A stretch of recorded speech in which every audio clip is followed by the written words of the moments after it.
بلکہ آپ کے کارن مجھے اپنے دشمن سے بھی چھٹکارا ملا، اور میں نہیں چاہتا تھا کہ آپ کے سامنے حقیقت آشکارا کر کے آپ کو شرمندہ کروں۔ پر ابھی تو آپ نے سب کچھ بتا دیا ہے، میں ہلکے سے ہنس کر بولا۔ ابھی آپ خود مجھے یہی بتانا چاہ رہے تھے، وہ جواباً بولا۔ کیا آپ کے تمام گھر والوں کو میرے بارے میں پتہ چل چکا ہے؟ میں مستفسر ہوا۔ نہیں، اس کا جواب نفی میں تھا، صرف مجھے ہی یہ حقیقت معلوم ہوئی ہے۔ آپ نے غالباً میرے متعلق اخبار میں پڑھا ہے۔ صحیح کہا، اس نے اثبات میں سر ہلایا۔ بہرحال اخبار والوں نے بھی سب کچھ سچ نہیں لکھا ہے۔ میں نے کہا، میں نہ تو جاسوس ہوں اور نہ ہی تخریب کار۔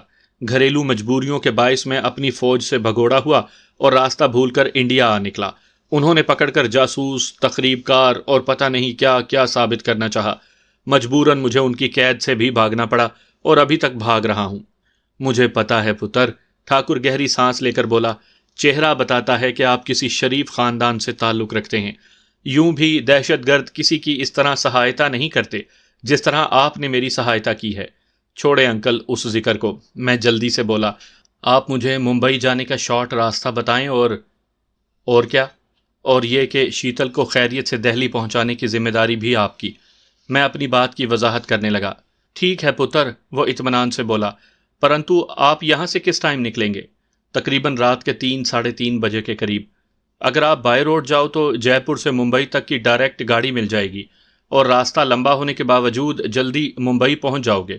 اس کے برعکس اگر آگرہ اور جے پور کے درمیان سے ہوتے ہوئے جنوب مغرب کی سمت اختیار کرو تو راستہ سڑک کی نسبت نصف پڑے گا، لیکن وقت زیادہ لگے گا کیونکہ اس راستے میں آپ کو ٹریفک تو ملے گی مگر لوکل، البتہ خطرہ اس سمت میں نہ ہونے کے برابر ہوگا۔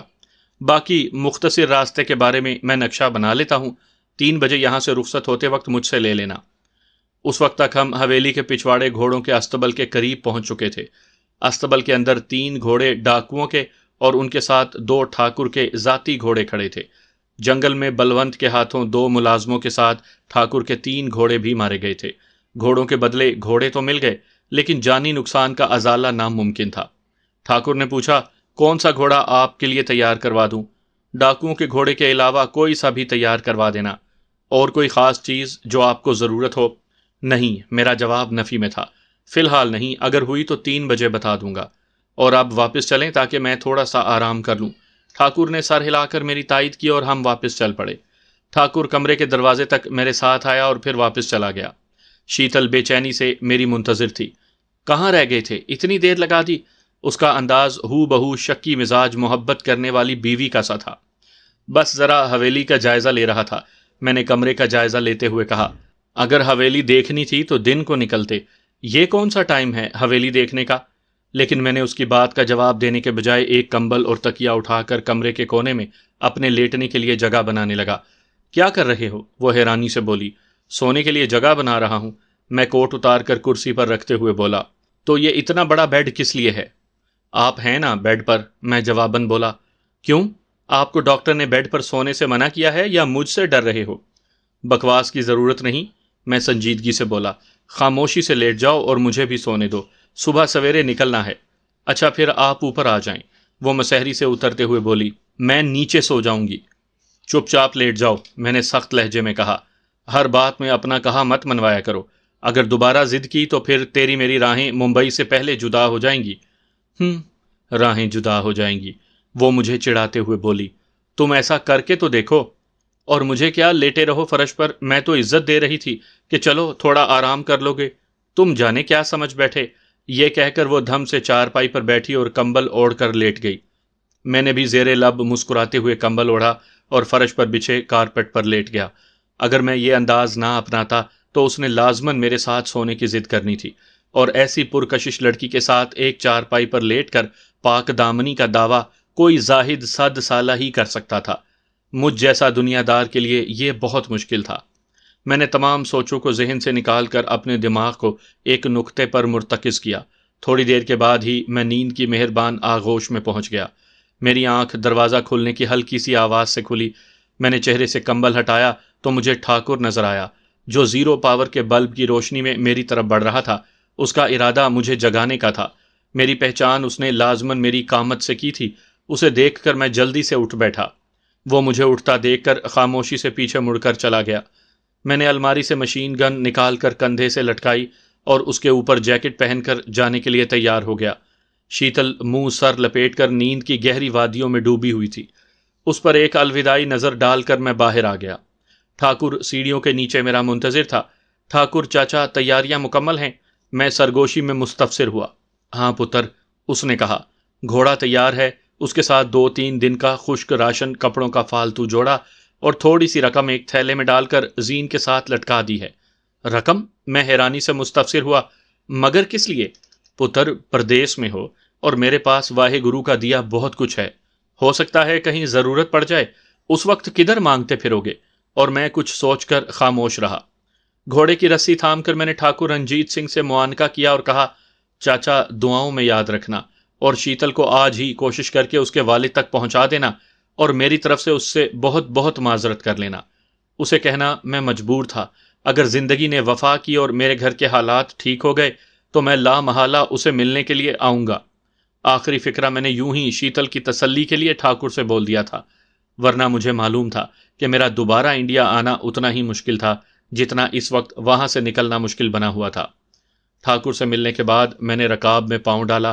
میرا ارادہ اسی جگہ ٹھاکر سے الوداع ہونے کا تھا، لیکن اس سے پہلے کہ میں گھوڑے پر سوار ہو پاتا، ٹھک کی آواز سنائی دی۔ یہ آواز استبل سے متصل دیوار کے سرے کی طرف سے آئی تھی۔ میری چھٹی حس خطرے کا الارم بجانے لگی اور میں چوکنا ہو گیا۔ میرا خیال ہے ڈاکو ہیں۔ ٹھاکر ہراساں ہو گیا تھا۔ میرا بھی یہی خیال ہے۔ میں ہونٹ بھینچتے ہوئے بولا، آپ ذرا برآمدے کی آڑ میں ہو جائیں۔ میں نے گھوڑے کو استبل کے دروازے کے اندر کر کے تھپکی دی اور مشین گن کی سیلنگ کا ہک کھول کر ہاتھ میں پکڑ لی۔ ٹھاکر جلدی سے برآمدے کی آڑ میں ہو گیا۔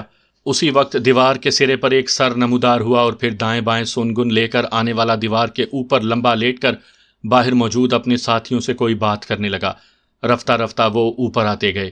جب ان کی تعداد دیوار پر 5 کے قریب ہوئی تو ان میں سے 3 دیوار سے لٹک کر نیچے کود گئے، جبکہ 2 ان کی حرکت کو کور مہیا کرنے لگے۔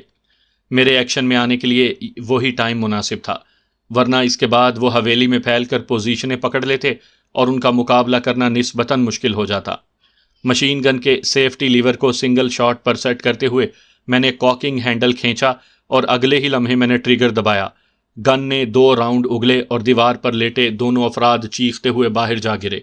دیوار سے نیچے کودنے والے اپنے ہتھیار سنبھال کر آڑ کی تلاش میں بھاگے، مگر ان کا یہ بھاگنا رائے گاں گیا۔ مشین گن کی نال سے نکلنے والی بے رحم گولیاں انہیں راستے میں ہی چاٹ گئی تھیں۔ میرے لیے اس جگہ رک کر ڈاکوؤں کا مقابلہ کرنے میں یہ قباحت تھی کہ حویلی کی دوسری دیواریں میری نظروں سے اوجھل تھیں۔ اس وقت میرے لیے سب سے بہتر جگہ 2 منزلہ عمارت کی چھت تھی، جس سے میں ارد گرد کے تمام علاقے پر نظر رکھ سکتا تھا۔ حویلی کے اندر گھسنے والے 3 بندوں کے گرتے ہی میں نے اپنی جگہ چھوڑتے ہوئے اندر کی جانب دوڑ لگا دی۔ اچانک فضا دھماکے کی آواز سے گونج اٹھی۔ میں نے اپنے آپ کو سینے کے بل زمین پر گرا لیا۔ گولی چلانے والے کا ٹارگٹ میں ہی تھا، مگر میری خوش قسمتی کے زگ زیگ کے انداز میں دوڑنے کی وجہ سے وہ میرا صحیح نشانہ نہ لے سکا تھا۔ زمین پر گرتے ہی میں نے 2-3 کروٹیں لیں اور اپنا رخ فائر کرنے والے کی سمت کر لیا۔ وہ 4 دیواری کی مشرقی دیوار پر اپنی ٹانگیں دائیں بائیں لٹکائے بیٹھا ہوا مجھے نشانہ بنانے کی فکر میں تھا۔ اس کی جانب سے تیسرا فائر ہونے سے پہلے میری مشین گن گرجی۔ میں نے مسلسل 3 مرتبہ ٹریگر دبایا تھا۔ میرے اندازے کے مطابق آخری 2 گولیاں نشانے پر لگیں اور وہ چیخ مار کر باہر کی جانب جا گرا۔ میں برآمدے کی سمت دوڑا۔ برآمدے میں داخل ہوتے ہی میں جنوبی اور مغربی سمت میں آنے والی گولیوں سے محفوظ ہو گیا تھا۔ ٹھاکر ہاتھ میں رائفل پکڑے مجھے اپنی طرف آتا دکھائی دیا۔ برآمدے کے ستون کے ساتھ بیٹھ کر میں نے حویلی کا صحن میں جھانکا۔ اس وقت رائفل کے 3-4 فائر ہوئے اور حویلی کے صحن کو روشن کرنے والے 3 بلب ٹوٹ کر کرچیوں میں بدل گئے۔ ایک لمحے کے لیے میری آنکھوں میں اندھیرا چھا گیا، مگر چند لمحوں بعد 17-18 تاریخ کے چاند کی روشنی میں ارد گرد کے مناظر نظر آنے لگے۔ ٹھاکر نے میرے ساتھ پوزیشن لینے چاہی، مگر میں اس سے مخاطب ہوا، چچا تم عورتوں اور بچوں کو اوپر پہنچا دو، ہم دوسری منزل سے ان کا مقابلہ کریں گے، یہاں پر ہم محفوظ نہیں، ان کی تعداد زیادہ ہے اور وہ چاروں طرف سے حویلی کے اندر گھسے چلے آ رہی ہیں۔ ٹھاکر جی پتر کہتے ہوئے اندر کی طرف بھاگا۔ بلب ٹوٹنے کے بعد فائر کی آواز تو نہیں آئی، البتہ صحن میں 3-4 بندوں کے کودنے کے دھماکے ضرور سنائی دیے۔ یہ دھماکے جنوبی دیوار کی سمت سنائی دیے تھے جو میری نظروں سے اوجھل تھی۔ میری نظریں مسلسل چاروں طرف گھوم رہی تھیں۔ ڈیوڑی کی چھت پر مجھے ایک ہیولا نظر آیا۔ میں نے بے دریغ 2 گولیاں اس سمت میں جھونک دیں، مگر وہ جلدی سے چھت پر لیٹ کر گولی سے بچ گیا۔ نامناسب روشنی کی وجہ سے مجھے صحیح نشانہ لینے میں دقت پیش آ رہی تھی۔ جب تک کلاشنکوف کی ریئر سائڈ سے فرنٹ سائڈ کی ٹپ کو ملا کر فائر نہ کیا جاتا، گولی کا نشانے پر لگنا غیر یقینی تھا۔ دفاعی جنگ کے اصول کے مطابق ایک گولی سے ایک بندہ گرنا چاہیے، اور مجھے ایک بندے کو مارنے کے لیے 2-3 گولیاں چلانی پڑ رہی تھیں، اور اس کا سب سے بڑا نقصان مجھے ایمونیشن کے ختم ہونے کی صورت میں بھگتنا پڑتا۔ میرے پاس اس وقت اٹیچ میگزین کے علاوہ 2 میگزینیں فالتو تھیں۔ 30 راؤنڈ والی فی میگزین کے حساب سے میرے پاس 90 راؤنڈ موجود تھے، جن میں سے 11-12 راؤنڈ میں فائر کر چکا تھا۔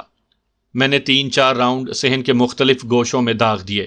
مقصد ان کی پیش قدمی کو سست کرنا تھا۔ میری طرف سے خاموشی کی صورت میں وہ میری پوزیشن پر ہلا بول سکتے تھے، اور تعداد کے لحاظ سے انہیں لا محالہ ہم پر فوقیت حاصل تھی۔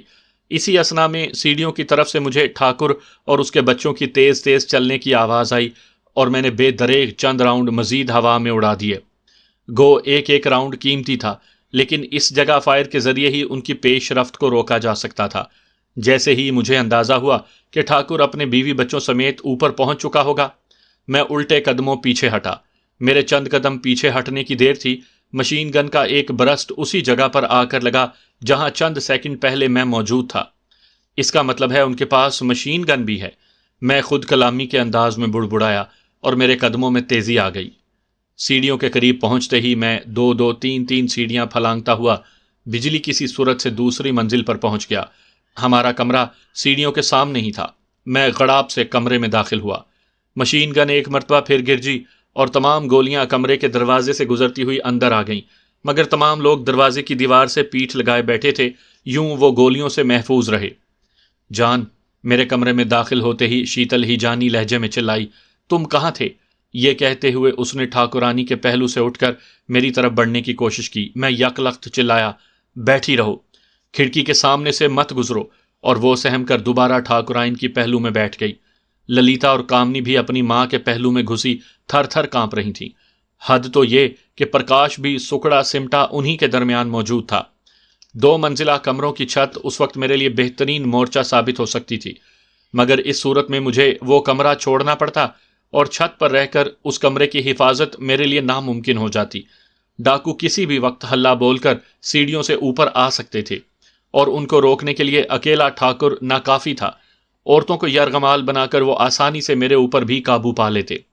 کمرے میں رہ کر گو میں صحیح طریقے سے ان کا مقابلہ نہیں کر سکتا تھا، لیکن اتنا اطمینان بہرحال مجھے حاصل رہتا کہ میری موجودگی میں کسی بھی ڈاکو کمرے میں داخل نہیں ہو سکتا تھا۔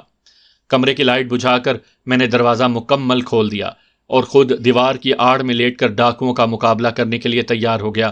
ڈاکوؤں کی طرف سے فائرنگ میں شدت آ گئی تھی، لیکن میں ایمونیشن کی کمی کے باعث ان کو مسلسل جواب نہیں دے سکتا تھا۔ میری زیادہ توجہ سیڑھیوں کے اوپر تھی کہ وہاں سے اوپر کوئی آ نہ جائے۔ اچانک مجھے ڈیوڑی کی چھت سے کود کر 3 بندے برآمدے کی طرف آتے دکھائی دیے۔ میں نے شست لیتے ہوئے ٹریگر دبایا، مگر گن سے ٹرچ کی آواز نکلی، جو میگزین کے خالی ہونے کا اعلان تھا۔ میں نے خالی میگزین اتار کر نئی میگزین چڑھائی، مگر اس وقت تک وہ تینوں برآمدے میں پہنچ کر میری نظروں سے اوجھل ہو گئے تھے۔ پتر، ٹھاکر جو میرے ساتھ لیٹا خاموشی سے باہر صحن میں جھانک رہا تھا، مجھے میگزین بدلتا دیکھ کر آہستہ سے مجھے مخاطب ہوا۔ جی چچا، میں مختصراً بولا۔ پتر، ساری گولیاں ان کے مقابلے میں صرف نہ کر دینا، کم از کم میرے پریوار کی عورتوں کے لیے چند گولیاں ضرور بچا لینا۔ میں اپنے ہاتھ سے شاید انہیں نہ مار سکوں۔ ٹھاکر کی بات سن کر میں حقیقتاً کانپ گیا۔